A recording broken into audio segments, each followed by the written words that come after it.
যে ইনসাফ ভিত্তিক সমাজ প্রতিষ্ঠার লড়াইয়ে আমরা দীর্ঘ যুদ্ধ পরবর্তী একটি বাংলাদেশ গড়ার জন্য চেষ্টা করেছিলাম, সেটা অ্যাপারেন্টলি মনে হচ্ছে যে আমরা বিপদগামী হয়েছি। আমাদের যে ট্র্যাক ছিল সেই ট্র্যাকের বাইরে আমরা চলে গেছি। কেন এই কথাগুলো বলছি? কারণ আমরা সেই ১৯৯০ সাল থেকে যদি ধরি, যে ১৯৯০ সালে স্বৈরাচারের পতনের জন্য আমাদের দেশের তরুণ প্রজন্ম তাদের বুকের তাজা রক্ত ঢেলে দিয়ে একটা গণ অভ্যুত্থান সংগঠিত করেছিল। যেই সংগঠিত হওয়ার পরে একটা স্বৈরাচারী সরকার পতন হয়েছিল, এবং সেখান থেকে একটা গ্রেট লেসন আমাদের বাংলাদেশের মানুষের মধ্যে তো বটেই, সারা পৃথিবীর মানুষের মধ্যে চলে গিয়েছিল যে যখনই বৈষম্য বিরোধী কোনো কাজ হবে, যখনই স্বৈরাচারীর মতো কোনো কাজ হবে, স্বেচ্ছাসেবকমূলক কাজ হবে, সেই সমস্ত কাজগুলোকে প্রতিরোধ করার জন্য এক শ্রেণীর মানুষ রাস্তায় আসবে, সংগঠিত হবে এবং তার অধঃপতন ঘটাবে। সেই ঘটনা ঘটেছে। আবার যদি লক্ষ্য করেন যে বাকশাল কায়েম যে হয়েছিল ১৯৭৫ সালে, সেই বাকশাল সরকার কিন্তু বেশিদিন টেকসই হয়নি, মাত্র ৬ মাসের মতো টেকসই ছিল। সেখানেও কিন্তু এক ধরনের গণতন্ত্র যে কবর দেওয়া, গণতন্ত্রের যে কবর রচনা করা হয়েছিল, সেটার থেকেও কিন্তু বাংলাদেশের মানুষ বেরিয়ে আসতে পেরেছিল।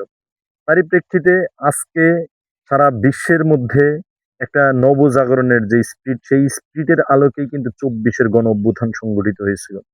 কিন্তু দেখুন, আমাদের বাংলাদেশের যে সমস্ত মিনিস্ট্রি, বাংলাদেশের যে সমস্ত সরকারি প্রতিষ্ঠানগুলো আছে, আমাদের পুলিশ কমিশন বলেন, আমাদের সেনাবাহিনী রিফর্ম বলেন, বা আমাদের প্রত্যেকটি সেক্টরের রিফর্মের কথা বলেন, সেই সমস্ত সেক্টরগুলো কিন্তু আজও ওই ২৪ সালের আগে যে দীর্ঘ ২০ বছর, ২৪ বছর যে নীতিতে, যে পদ্ধতিতে, যে সিস্টেমে চলছিল, সেই সিস্টেমে কিন্তু আজও সেই কাজগুলো অব্যাহত রয়েছে। অর্থাৎ আমরা বলতে চাচ্ছি যে বাংলাদেশের মানুষ সবসময় তাদের বুকের তাজা রক্ত ঢেলে দেয় ইনসাফ ভিত্তিক সমাজ প্রতিষ্ঠার লড়াইয়ে, সংস্কারের ভিত্তিতে বাংলাদেশ গঠন করার জন্য। কিন্তু সেই স্বপ্ন, তরুণদের যে স্বপ্ন, সেই মানুষের যে স্বপ্ন, সেই স্বপ্ন সবসময় অবহেলিত থাকে। আমরা এই কথাগুলো কেন বলছি? দেখুন, আপনি আপনার রাজনৈতিক অধিকার আছে, আপনি আপনার দেশের মানুষের অধিকার আছে, যে ধরনের কথা বলতে পারেন, সেই সব ধরনের কথাগুলোকে আপনি স্বেচ্ছায় যেন বলতে পারেন। আপনি কোনো ধরনের ভয় ভীতি ছাড়া যেন কথা বলতে পারেন। আজকে আমরা কথা বলতেছি, সেই কথাগুলোর মধ্যেও যদি ভয় থাকে, তার মানে আপনি বুঝতে হবে আপনি এমন একটা রাষ্ট্র কায়েম করছেন যে রাষ্ট্রের মধ্যে এক ধরনের ভয় দিয়েই আপনার রাজনীতি চলে।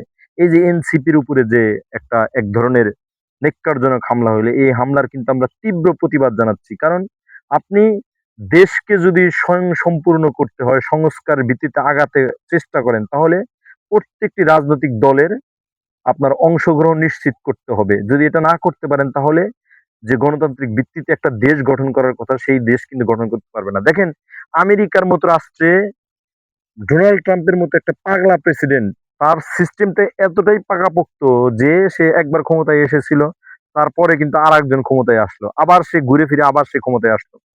অর্থাৎ সে কিন্তু প্রথমবারই চেষ্টা করেছিল, সে কোনো না কোনো ভাবে সামহাও কোনো না কোনো রাস্তা তৈরি করে, যে রাস্তার মাধ্যমে সে যেন টেকসই থাকতে পারে, সে যেন এখানে করতে পারে, এক্সিস্ট করতে পারে। কিন্তু তার রাষ্ট্র ব্যবস্থা, তার যে গণতান্ত্রিক পদ্ধতি, তার যে প্রতিষ্ঠানগুলো চলে, তার যে মন্ত্রণালয়গুলো চলে, সবগুলো স্বাধীনভাবে কাজ করতে পারে। যার কারণে একজন পাগলা মানুষও যদি প্রেসিডেন্ট হয়, একজন একবারে বাক প্রতিবন্ধী মানুষও যদি প্রেসিডেন্ট হয়, সেও কিন্তু ওই সিস্টেমগুলো ভেঙে তার যে স্বৈরাচারী অ্যাক্টিভিটি সেটা কিন্তু চালাতে পারে না। কিন্তু এশিয়া মহাদেশের যে রাজনীতি, এই রাজনীতির মধ্যে যে দেখেন আপনার এই পাকিস্তান কেন্দ্রিক রাজনীতি, বা আপনার ভারত কেন্দ্রিক রাজনীতি, বা বাংলাদেশ কেন্দ্রিক রাজনীতি, এই সমস্ত রাজনীতির কেন্দ্রে থাকে, সবসময় থাকে স্বৈরাচারী অ্যাক্টিভিটি। কেন স্বৈরাচারী অ্যাক্টিভিটি থাকে? কারণ এইখানে মানুষগুলো হলো যে আপনি তাকে ক্ষমতা দিবেন, তাকে আপনি দায়িত্ব দিবেন, সে সবসময় চেষ্টা করবে যে আমি আমার গতিতে চলবো, আমি আমার নীতিতে চলাবো, তুই পারলে ঠেকা। এই যে মানুষকে চ্যালেঞ্জ ছুড়ে দেয়। এখন বাংলাদেশে দেখেন, এখনো বাংলাদেশের অধিকাংশ মানুষ ভোটের প্রতি অনীহা। কেন ভোটের প্রতি অনীহা? কারণ মানুষ মনে করে যে আমি ভোট দিলেও যে সরকার নির্বাচিত হয়, ভোট না দিলেও সেই সরকার নির্বাচিত হয়। অর্থাৎ মানুষের মধ্যে যে ট্রাস্ট আসার কথা ছিল, সেই ট্রাস্টটা কিন্তু এখনো আসে নাই। এই কারণে বাংলাদেশের এখনো দেখবেন ৭০% ৬০% ভোট পড়ে। আর শেখ হাসিনার সময় তো ৫%-এর বেশি ভোট পড়তো না। এটার কারণটা হলো মানুষ তার যে অধিকার, সেই অধিকার যে ভোটের মাধ্যমে ফিরিয়ে আনা যায়, সেই বোধ শক্তিটা মানুষের মধ্যে আর কাজই করে না।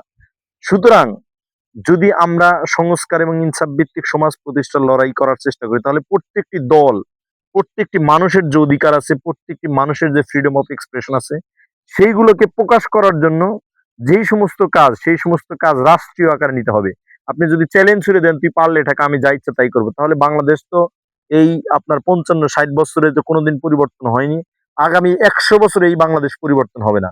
এই বাংলাদেশের মধ্যে তরুণ প্রজন্ম আছে, যেই প্রজন্মগুলো সবসময় রাজনীতিমুখী, যারা সংস্কারের জন্য, দেশ গড়ার জন্য অনেক চেষ্টা করে, কিন্তু তাদের ওই স্পেসটাই দেওয়া হয় না। আমাদের দেশের শিক্ষিত তরুণ প্রজন্ম এখন লেখাপড়া করে শুধুমাত্র চাকরি বাকরির জন্য, কিন্তু চাকরি বাকরির বড় যে শ্রেষ্ঠ কাজ পলিটিক্স, রাজনীতি, সেই রাজনীতির বাইরে তারা চিন্তা করে কিভাবে বিসিএস ক্যাডার হবে, তারা চিন্তা করে কিভাবে লেখাপড়া করে ছোট্ট একটা চাকরি করবে, কেরানি হওয়া যাবে, কিভাবে চাকরি বাকরি করে বিদেশে যায় অডেল টাকা কামাই করা যাবে, এই ধ্যান ধারণার মধ্যে আছে। কিন্তু আমরা এটা সকলেই জানি যে রাজনীতিতে যদি ভালো মানুষগুলো না থাকে, ভালো মানুষগুলো যদি বিমুখ হয়ে থাকে, তাহলে খারাপ মানুষদের ভরে যাবে, সেখানে রাজনীতি আর থাকবে না, সেখানে হবে স্বজনপ্রীতি, সেখানে হবে স্বৈরাচারী অ্যাক্টিভিটি।